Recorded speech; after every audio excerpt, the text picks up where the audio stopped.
Bismillahirrahmanirrahim. Assalamualaikum warahmatullahi wabarakatuh. Alhamdulillahirabbil alamin. Di pagi hari yang cerah ini kita masih dapat berjumpa dalam pertemuan mata pelajaran seni budaya dan prakarya. Selamat pagi semuanya. Semoga kalian senantiasa diberikan kesehatan oleh Allah Subhanahu wa taala. Baik, pada hari ini kita akan belajar temanya adalah tarian ya. Kalau di subtema pertama itu di subtema 1 kita belajar tentang dunia musik. Nah, di subtema 2 cenderung ke tarian-tarian. KD-nya atau nomor KD-nya 3.3 memahami pola lantai dan tari kreasi daerah.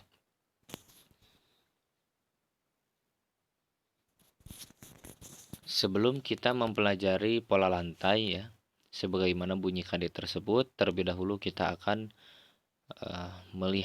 kita akan belajar pengertian tari menurut ahli di sini, menurut Pak Atik Sopandi. Mohon maaf belum tercatat ya di layar. Jadi menurut Pak Atik Sopandi adalah salah seorang ahli ya dalam dunia seni, dalam dunia budaya, seni dan budaya, mengatakan bahwa seni tari itu adalah ekspresi jiwa manusia melalui gerak-gerak ritmis. Kalau misalnya seni musik itu ekspresi jiwa manusia melalui alunan melodi gitu ya, alunan nada-nada gitu. Yang ditekankan kalau misalnya sebuah lagu yang ditekankan kembali dengan adanya lirik lagu. Nah, kalau dalam seni tari itu ekspresi jiwa manusia atau pesan-pesan yang akan disampaikan melalui gerak-gerak ritmis para penari. Gerak-gerak yang teratur seperti itu. Nah, selanjutnya kita akan masuk ke pembahasan yaitu tentang pola lantai.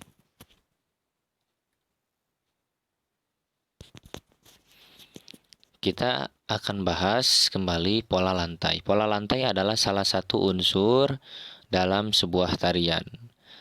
Apa itu unsur? Unsur adalah salah bagian ya. Jadi kita belajar bagian dari tarian. Ya.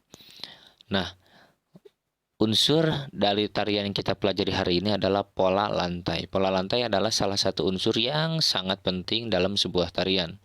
Khususnya tarian kelompok, tarian yang dibawakan oleh 3 orang penari atau lebih.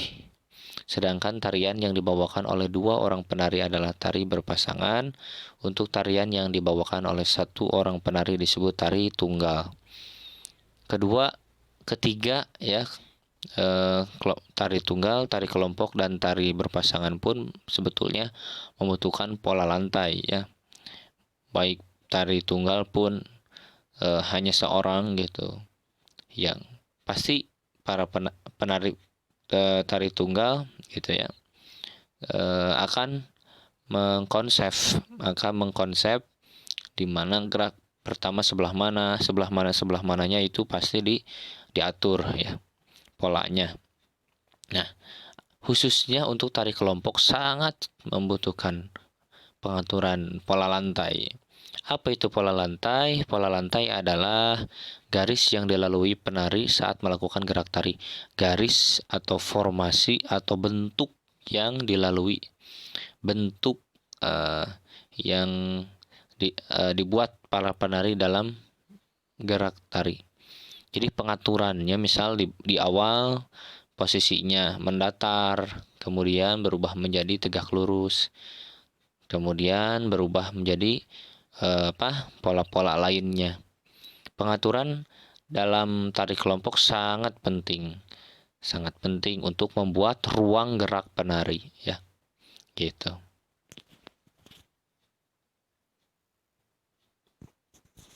Pada dasarnya pola lantai yang begitu beragam, yang begitu banyak itu terdiri dari hanya ada 2 garis ya. Pola dasarnya itu dari garis lurus dan garis lengkung. Apakah kalian mengetahui bahwa pola lantai itu lebih dari 5 ya?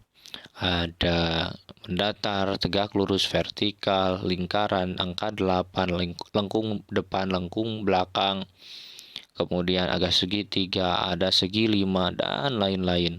Itu banyak sekali, tapi pada dasarnya itu dari berbagai pola lantai yang tadi disebutkan berasal dari dua pola dasar, yaitu pola dasar garis lurus dan garis lengkung.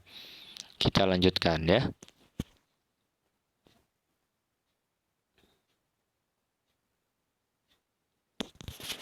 Pola dasar garis lurus terdiri dari yang A itu adalah vertikal atau tegak lurus, ya. B horizontal, diagonal atau menyamping, kemudian C horizontal atau mendatar. Seperti hubungan kita kepada Allah itu adalah vertikal, ya. Kita atau manusia dengan manusia horizontal. Nah, pola dasar, jadi kamu jangan sampai tertukar kembali. Vertikal itu ke atas, ya, atas bawah gitu lurus, tegak lurus, sedangkan horizontal mendatar, seperti itu ya. Kita lanjutkan.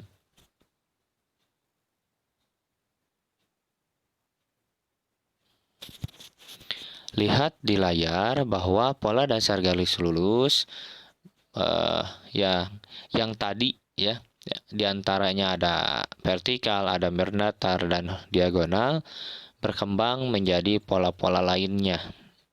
Ada segitiga yang A ya, yang B kemudian ada segi 4. Cuman kurang ini ya, ketinggian itunya ya. Yang C ada segi 5 ya. Terus yang D ada zigzag. Ini adalah beberapa contoh pola pengembangan pola garis lurus ya. Nah, pola garis lurus sudah beres, kita lanjut ke pola dasar garis lengkung. Lihat anak-anak, ini adalah pola dasar garis lengkung. Selanjutnya kita akan lihat pengembangan pola dasar garis lengkung.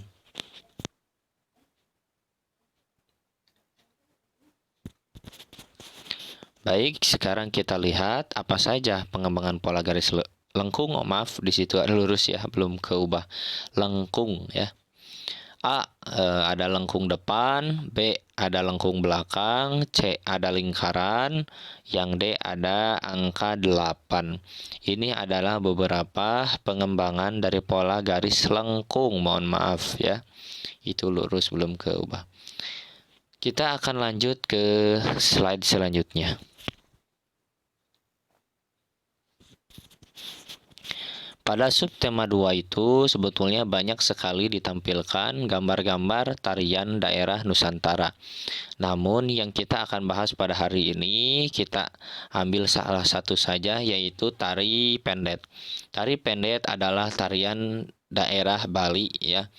Tari pendet pada awalnya ditarikan untuk ritual keagamaan Hindu, di mana pendeta Hindu itu ketika setelah membaca mantra-mantra dan sebagainya, barulah tari pendet ditampilkan. Kalau misalnya tarian yang dipakai ibadah gitu, pastinya tariannya sangat bermakna ya, maksudnya sangat khusyuk gitu. Namanya ritual ya, untuk ibadah seperti itu. Nah, kemudian tari pendet disepakati lahir pada tahun 1950-an. Berarti mungkin saja sebetulnya tari pendet itu ada sebelum tahun ini ya. Namun disepakati, ditetapkan pada tahun 1950-an. Nah, pada tahun 1961 tari pendet dimodifikasi oleh Iwayan Berata. Ini adalah salah seorang koreografer berarti ya, yang kreatif, yang visioner dengan adanya modifikasi terhadap tari pendet. Buktinya tari pendet sampai sekarang masih tetap eksis, tetap dikenal. Dari Aceh ada tari saman, kemudian dari Jawa Barat ada tari manuk dadali, tari itu ya, tari merak. Nah, jadi anak-anak kita juga harus tetap senantiasa kreatif agar karya-karya kita bisa bertahan lebih lama. Seperti ini tari pendek yang awalnya untuk khusus agama, kemudian dengan adanya modifikasi dari koreografer, tari pendek dapat beradaptasi di zaman sekarang, di zaman yang sudah canggih IT-nya ya, teknologinya. Orang-orang masih tetap tertarik dengan sajian tari pendek. Sekarang tari pendek itu biasa disajikan untuk menyambut tamu. Nah, dahulu tari pendek ini tarian yang sempat menjadi sajian pembukaan ajang Asia Games di Jakarta. Nah, waktu itu Asian Games dibuka oleh tari dari Aceh, tari Saman ya, sangat luar biasa sekali. Nah, kita lanjutkan ya. Apa sebetulnya makna atau pesan dari tari pendek itu sendiri? Nah, tari pendek ini menceritakan dewi-dewi kahyangan dari langit yang turun ke bumi. Nah, gitu. Nah, ini tarian ini ya berkaitan dengan kepercayaan agama Hindu ya. Dan kita sebagai muslim ya beda. Mereka mempercayai adanya dewi-dewi, sedangkan kita kan tidak ya. Tarian ini menceritakan dewi-dewi kahyangan yang turun ke bumi seperti itu. Busananya, penari menggunakan busana untuk upacara keagamaan, kemudian propertinya adalah bokor, yang sesaji bokor yang yang dipegang para penari, di mana di dalamnya berisi bunga warna-warni yang nanti akan ditabur-taburkan. Nah, kalau misalnya dalam sebuah sambutan ya nanti ditaburkan ke tamunya gitu, atau yang disambutnya itu gitu. Nah, sekarang sebelum kita mengerjakan tugas pada kesempatan kali ini, kita akan apresiasi dulu sekilas tentang tarian pendek. Yuk, kita akan simak videonya ya, kita apresiasi bersama.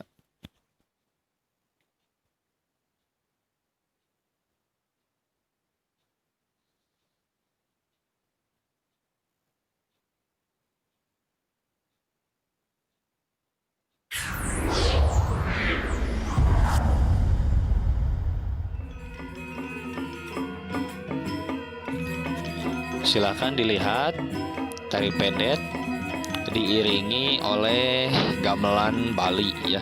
Gamelan Bali itu menggunakan tangga nada pentatonis. Lihat karakter matanya, tangannya, matanya yang sorotan matanya yang cukup yang tajam ya. Ya, kita lihatnya.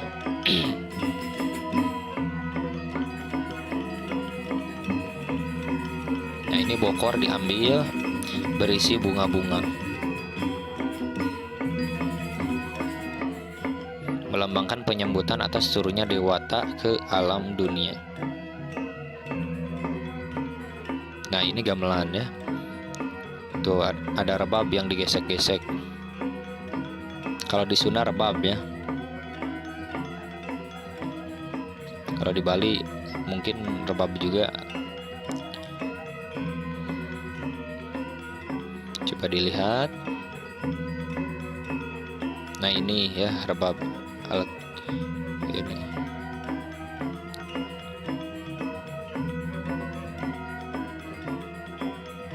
Pakaian yang digunakan ya pakaian keagamaan mereka.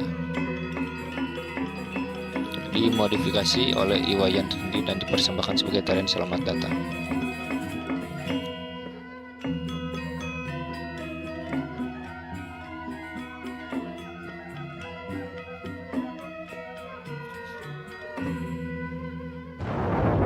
Ya, alhamdulillah kita terapresiasi. Untuk selanjutnya kita akan lihat tugas pada kesempatan kali ini. Tugasnya ada di halaman 87. Tentukan pola lantai yang digunakan oleh setiap tarian. Nah, di situ ada 4 tarian ya, ada 4 buah gambar dan setiap gambarnya menyajikan tarian-tarian daerah Nusantara. Sudah disebutkan daerahnya dari mana, kalian tinggal menentukan dengan posisi para penari seperti itu, menurut kalian para penari sedang membentuk pola lantai seperti apa. Tadi sudah kita pelajari bersama bentuk vertikal seperti apa, melingkar seperti apa, segi 4, segi 5, persegi, segi 5 dan lain-lain. Silakan kalian tuliskan, ya tentukan, kemudian tuliskan jawaban kalian pada buku paket, kemudian hasilnya fotokan dan kirim ke e-learning kelas online SBDP. Itu saja paling Pak Cepi ingin mengingatkan bagi teman-teman, bagi kelas 5 yang belum mengumpulkan tugas SPDP berupa voice note lagu Gundul-Gundul Pacul, silakan segera dikumpulkan. Atau anak-anak yang belum mendapat review dari Pak Cepi, baru diri saja, insya Allah seorang-seorang akan dijabri kembali bagaimana A, B, atau C-nya. Untuk anak-anak yang sudah di review, tetap semangat dan jangan lupa terus tingkatkan semangat dan prestasi kalian. Terima kasih. Wassalamualaikum warahmatullahi wabarakatuh.